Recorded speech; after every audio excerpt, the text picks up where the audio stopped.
Jamaah sholat Jumat yang dimuliakan Allah Subhanahu wa Ta'ala, mengawali khutbah di hari yang mulia ini, yaitu hari Jumat. Pertama, marilah kita bersyukur kepada Allah Subhanahu wa Ta'ala karena atas limpahan nikmatnya, taufik serta hidayahnya, kita sekalian masih bisa diberikan kemampuan, masih bisa melangkahkan kaki kita untuk melaksanakan salah satu kewajiban kita sebagai umat muslim, yaitu melaksanakan sholat Jumat secara berjamaah.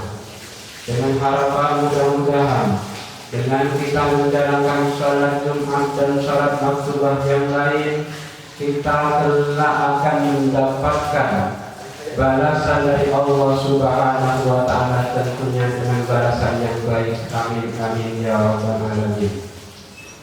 Kedua kalinya shalawat dan salam marilah kita haturkan kepada junjungan baginda Nabi Agung, Nabi besar, Nabi Muhammad sallallahu alaihi wasallam.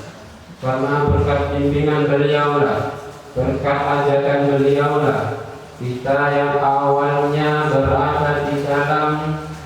berada di alam jahiliyah, kita oleh Allah Subhanahu wa Ta'ala dibawa oleh baginda Nabi menuju alam ilmiah, sehingga kita sekalian bisa mengetahui antara perkara yang hak, perkara yang benar, dan perkara yang batil, yaitu perkara yang salah. Dengan kita memperbanyak shalawat kepada baginda Nabi sallallahu alaihi wasallam, insyaallah kelak diakui sebagai umatnya dan kita akan mendapatkan syafaatnya. Amin amin ya rabbal alamin. Hadirin jamaah yang dimuliakan Allah Subhanahu wa Ta'ala, di sini khatib mengajak pribadi khatib khususnya dan umumnya kepada jamaah sekalian untuk selalu senantiasa meningkatkan ketakwaan kita, memperkuat iman kita, yaitu sebenar-benarnya bertakwa kepada Allah Subhanahu wa Ta'ala, menjalankan seluruh perintah yang telah Allah berikan kepada kita, yang telah Allah perintahkan kepada kita, dan menjauhi segala larangan-larangan yang telah Allah larang kepada kita. Allah Subhanahu wa Ta'ala berfirman yang artinya, yang berbunyi, ya ayyuhalladzina amanu taqullaha haqqa tuqatih, wahai orang-orang manusia, bertakwalah kalian kepada Allah Subhanahu wa Ta'ala dengan sebenar-benarnya bertakwa kepada Allah Subhanahu wa Ta'ala. Wala tamutunna illa wa antum muslimun, dan dengan kita bertakwa kepada Allah Subhanahu wa Ta'ala, kita tidak akan meninggalkan dunia ini. Kita tidak akan meninggal dunia tanpa dengan membawa takwa kepada Allah Subhanahu wa Ta'ala.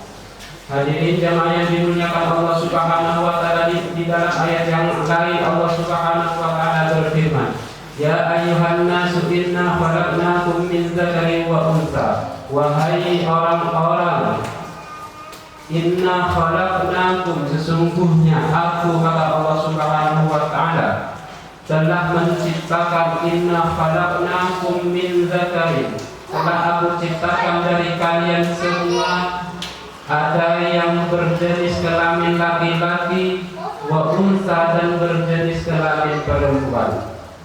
Ya ayyuhan nas inna khalaqnakum min dzakarin wa unsa wa ja'alnakum syu'uban wa qabaila lita'arafu, dan aku, kata Allah Subhanahu wa Ta'ala, menjadikan kalian berbangsa-bangsa, berkabilah-kabilah. Tujuannya apa? Lita'arafu, agar kita dengan satu sama lain bisa mengetahui, bisa saling mengenal tentang ciptaan Allah Subhanahu wa Ta'ala. Akan tetapi kita telah mengetahui ciptaan Allah Subhanahu wa Ta'ala. Ada yang Allah ciptakan menjadi orang kaya, ada yang telah Allah ciptakan menjadi orang miskin, ada yang telah Allah ciptakan mempunyai pangkat yang tinggi. Akan tetapi pangkat yang tinggi, kekayaan melimpah, itu tidak menjadi jaminan bagi kita untuk menjadi orang yang mulia di sisi Allah Subhanahu wa taala. Siapakah orang yang paling mulia di sisi Allah Subhanahu wa taala? Inna akramakum 'indallahi atqakum. Sesungguhnya orang yang paling mulia di sisi Allah Subhanahu wa taala adalah orang yang paling bertakwa kepada Allah Subhanahu wa taala. Hadirin jamaah yang Jumat yang dimuliakan Allah Subhanahu wa taala. Di sini Allah Subhanahu wa taala telah menentukan kepada kita untuk kita memeluk agama Islam. Perlu kita ketahui saudara sekalian, bahwasanya Allah Subhanahu wa taala telah menentukan kepada kita memeluk agama Islam. Agama di sini yaitu terkonsep dalam 3 aspek. Yang pertama yaitu aspek uluhiyah. Yang kedua yaitu aspek ubudiyah atau beribadah. Yang ketiga aspek muamalah atau bekerja. Yang pertama yang perlu kita ketahui, ini sebagai toleransi kita terhadap saudara-saudara kita yang tidak seiman kepada dengan kita, yaitu aspek muamalah. Yaitu muamalah, bagaimana kita diatur oleh muamalah oleh Allah Subhanahu wa taala untuk bermuamalah, untuk bertoleransi terhadap sesama umat manusia. Kita diperbolehkan untuk berdagang atau berbisnis dengan siapapun. Lebih-lebih kita diperbolehkan berbisnis atau berdagang dengan orang yang tidak seiman dengan kita. Ini muamalah. Tidak ada satupun agama di dunia ini, baik agama Islam maupun agama-agama yang lain ini, yang memperbolehkan kita berbuat jahat. Tidak ada. Tidak ada satupun agama di muka bumi yang memperbolehkan kita melakukan mencuri. Tidak ada. Tidak ada satupun agama di muka bumi ini untuk memperbolehkan atau menghalalkan melakukan zina. Itu tidak ada. Nah, apabila ada satu agama yang kita ketahui, misalnya ada salah satu agama yang memperbolehkan atau menghalalkan berzina, menghalalkan mencuri, menghalalkan berbuat jahat, maka perlu dipertanyakan konsep keagamaannya. Itu adalah konsep muamalah. Yang kedua yaitu konsep ubudiyah.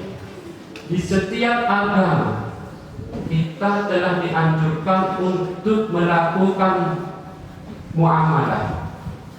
Baik di dalam agama Islam kita dianjurkan, di dalam agama-agama yang lain kita juga dianjurkan untuk melakukan muamalah.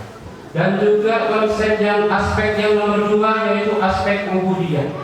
Setiap hamba atau setiap umat manusia yang mengambil salah satu agama, yang mengambil satu agama, yang meyakini satu agama, maka konsekuensinya terhadap manusia tersebut harus melakukan ibadah kepada Tuhannya, kepada agama yang dipeluknya. Bagaimana agama kita, agama Allah Subhanahu wa taala, agama Islam mengajarkan kepada kita untuk beribadah. Kita dalam sholat dianjurkan menggunakan pakaian yang bisa menutup aurat kita dalam melaksanakan sholat. Akan tetapi apabila ada seorang hamba melakukan sholat atau melaksanakan sholat, di situ tidak menutup aurat, maka di situ sholatnya termasuk tidak sah. Salah satu contoh kecil yang sering kami temukan, mohon maaf saja, terkadang banyak seseorang yang melakukan sholat, mohon maaf saja, itu dengan menggunakan baju yang pendek atau baju kaos pendek. Ketika dia ingin melakukan sujud ataupun rukuk, maka di punggungnya ini kelihatan, maka disitulah sholat kita dianggap batal karena aurat kita telah terbuka. Aurat seorang laki-laki ketika melaksanakan sholat yaitu adalah di atas pusar dan di bawah lutut. Jadi setiap hamba yang melakukan sholat, apabila dia itu sudah menutup pusat kita ke bawah sampai lutut, maka sholatnya sudah dianggap sah. Itu laki-laki. Akan tetapi apabila perempuan, yaitu kecuali wajah dan juga telapak tangan, itu yang boleh dibuka. Selain itu perempuan harus tertutup dalam melaksanakan sholat. Hadirin jamaah yang dimuliakan Allah Subhanahu wa Ta'ala. Jadi konsekuensi terhadap umat manusia yang telah meyakini satu agama, maka dia itu harus mengikuti perintah agama tersebut, baik itu agama Islam maupun agama-agama yang lain. Nah, kita sebagai umat Islam tidak boleh kita memaksakan atau tidak boleh kita menyuruh teman-teman kita, saudara-saudara kita yang tidak seiman kepada kita untuk melakukan salat, untuk melakukan syariat Islam.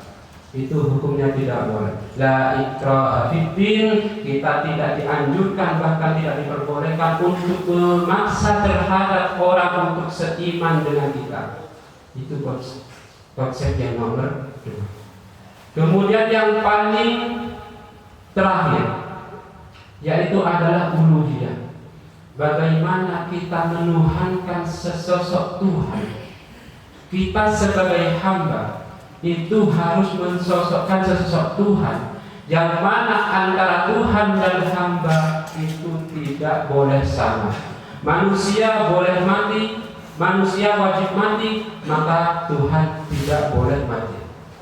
Manusia memang lemah, maka Tuhan itu tidak lemah, dan seterusnya. Oleh karena itu, marilah hadirin jamaah yang dimuliakan Allah Subhanahu wa Ta'ala, 3 aspek ini merupakan bentuk ketakwaan kita kepada Allah Subhanahu wa Ta'ala. Hadirin jamaah yang dimuliakan oleh Allah Subhanahu wa Ta'ala, ibadah pokok dalam agama Islam itu adalah sholat.